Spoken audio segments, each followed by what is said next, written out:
Yo, what's good, guys? So I am back with another Cavs Connection podcast. I'm gonna start posting them on this channel. The AP Jones channel is just where I post my IRL content and some NBA videos. I'm gonna just start throwing them on here so you guys see them a little bit more. Kind of combine them. There's no reason to start another channel. Whatever. But today I'm back. Hopefully back for a while or forever. I don't really know. I'm gonna try to get them out as quick and as soon as I can as possible. Whatever. But today I miss a lot, so I'm not really gonna. There'll be another episode devoted. I'm gonna try to get it out before the playoffs, so before Saturday. But if I don't, it'll still be within next week, hopefully. But I'm gonna do a whole video devoted on like the awards for the Cavaliers, I think, and like who was our MVP, Defense Player of the Year, and I'll devote a whole video towards that uh by next week. So they might have played a game or two in the playoffs, but whatever. Um, But today I'm kind of just going to go over the keys of because I truthfully think we can 4-0 the Magic, but I'll talk about that more. We obviously need certain things to go our way, certain players to play the way that they can play. And yeah, and I also am going to just kind of talk about who the key players are off the bench that if they play well and we're playing well, the 4-0 sweep should not be a problem at all. So the keys to a 4-0 sweep. Okay. Now, obviously, we might get a gentleman sweep. It might go 6 games. I don't know. This is a young, athletic, very tall Magic team. Okay. And people probably didn't see them being as this good. They were the 2 or 3 seed for a while too, and then they went on a little lull of games, whatever. But they're still not a team that we can just like, oh, this is super easy and stuff like that. So when I say I think we can sweep them, I'm not saying like, oh, we're gonna blow them out every game. I don't even know. Like, I'm not trying to just push them to the side like they're not a good team. Um, but so I saw an interview. It might have just been a clip on Twitter. Mitchell saying that he was 100% mentally and physically, 100% mentally and physically. Um, so that is a very good sound. That's a very good thing to hear. Because obviously we all know the past couple weeks he has not felt 100%, obviously, and obviously we don't know how his mental's been, but injuries, not playing as well as you have been, teams not doing the best, your mental is probably not the best. So yeah, that's good to hear. And if he's 100%, I'm confident in the sweep also. But now I'm not saying like I'm referencing the sweep, but that's why I'm referencing the sweep as in if everything goes perfect for us, like everything's 100%, everyone plays the way I'm going to say that they need to play, then I don't see how it would be a problem. Um, so Mitchell, obviously, Okoro, if he's healthy, he's back. He needs to lock up Bankero. There's like a 5-6 inch difference. It doesn't matter. He locks him up. It's fine. Bankero's going to go off. I truly believe that. But there's a difference between going off and being like contained in a way. Now he could still have 25, but Okoro's going to make him work for that 25. He's gonna he's gonna make him work on very much so run around. He's gonna bang him up down low. Okoro's a big key on what we're trying to do on defense, especially for this playoff run. Um, Jared Allen, Evan Mobley, kind of just have to keep there. It's kind of essentially those two against like 3 or 4 of the starters on the Magic because you got Jonathan Isaac coming off the bench, mind you, Franz Wagner, Balo Bencaro, and Wendell Carter Jr. all starting those three, and I think pretty sure they're all 6'10" and up. I don't think anybody's 7 foot, but regardless. So Evan Mobley and Jared Allen are kind of just it's them against them. So 2v3, and then you got Jonathan Isaac coming off the bench who's like 6'11", and they might have someone else who's pretty tall. So it's like, and we got guys coming off the bench too, like, but big guys. We only got Damian Jones and Tristan Thompson, and I'm taking the 4, 6, 10 plus guys on the Magic over Tristan Thompson, Damian Jones. That's all I'm going to say. So they got their work cut out for them, but I think if they just stick to what they're doing, and on offense, I think they'll be fine. They just have to be smarter with the ball in a sense. We all do. Obviously, that's the game of the That's the like point of basketball. You want to not turn the ball over, but as long as they do that and just make smart passes and not try to force anything or anything like that, those two should be good with their 2-man game and all that.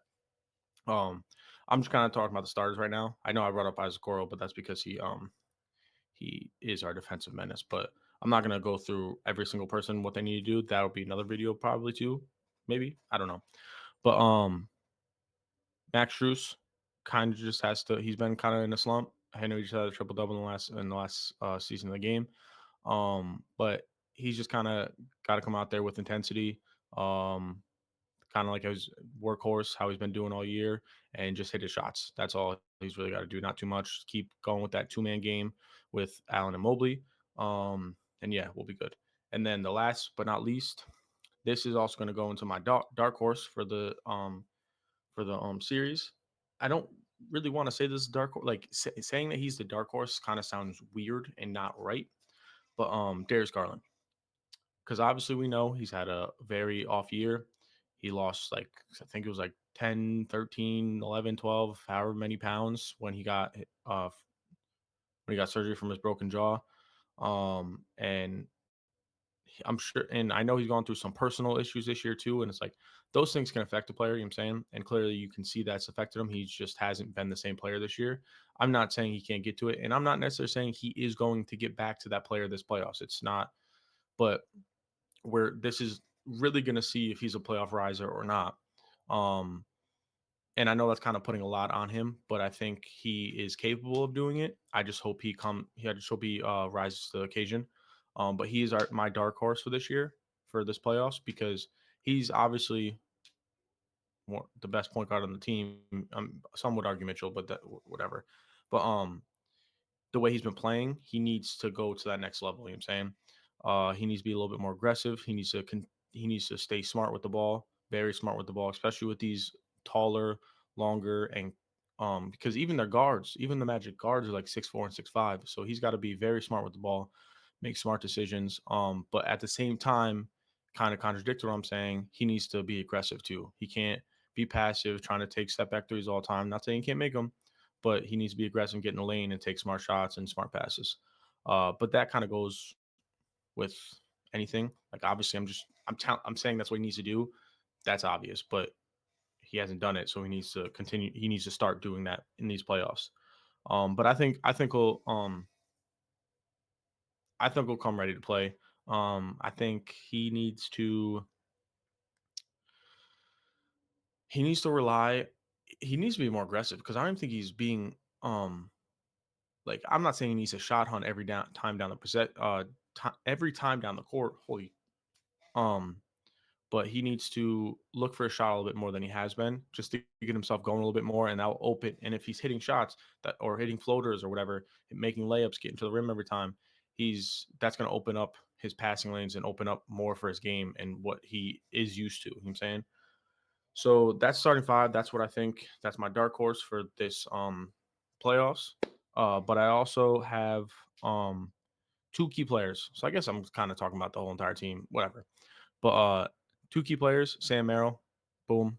I mean, Isaac Coro's, we'll do three key players, but I already kind of talked about Isaac Coro, what he needs to do. He just needs to lock up Bankero, lock up anybody who's playing on defense, and hit 38% of his threes, please.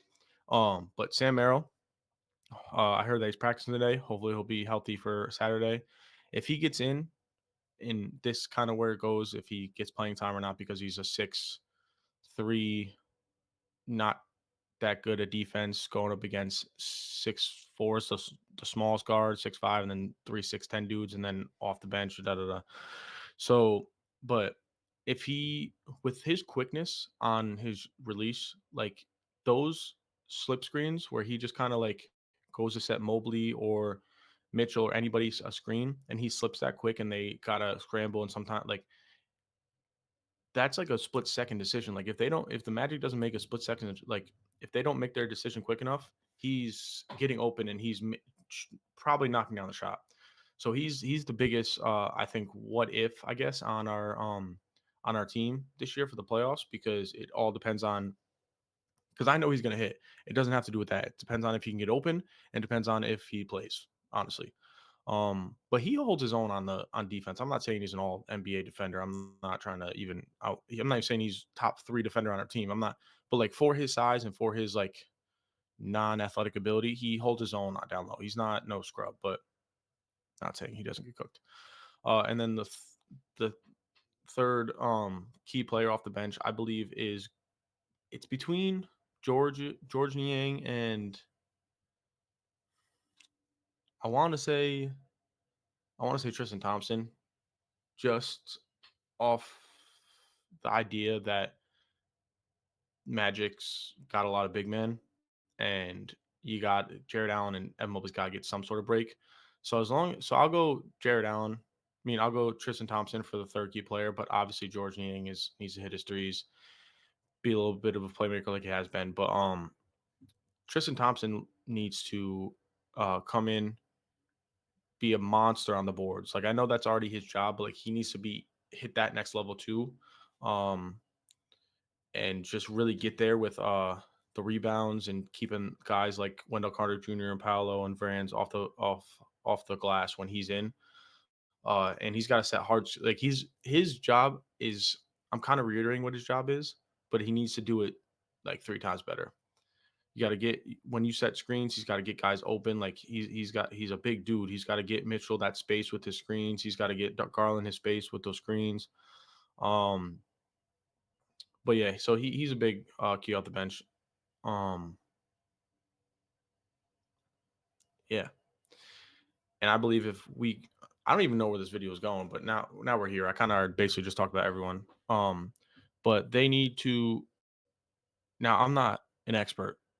I'm just saying that in my opinion, if they do everything I kind of just said, this should be a 4-0 sweep. Okay, maybe the Magic will get one because Banchero's probably going to go off for 30, 35, whatever one game because I believe he's going to be a very, very, very good NBA player in the future, all NBA type player in the near future. Um, but as long as everyone's healthy and we just stick to what we've been doing, not necessarily stick to what we've been doing, but like stick to what I know we can be.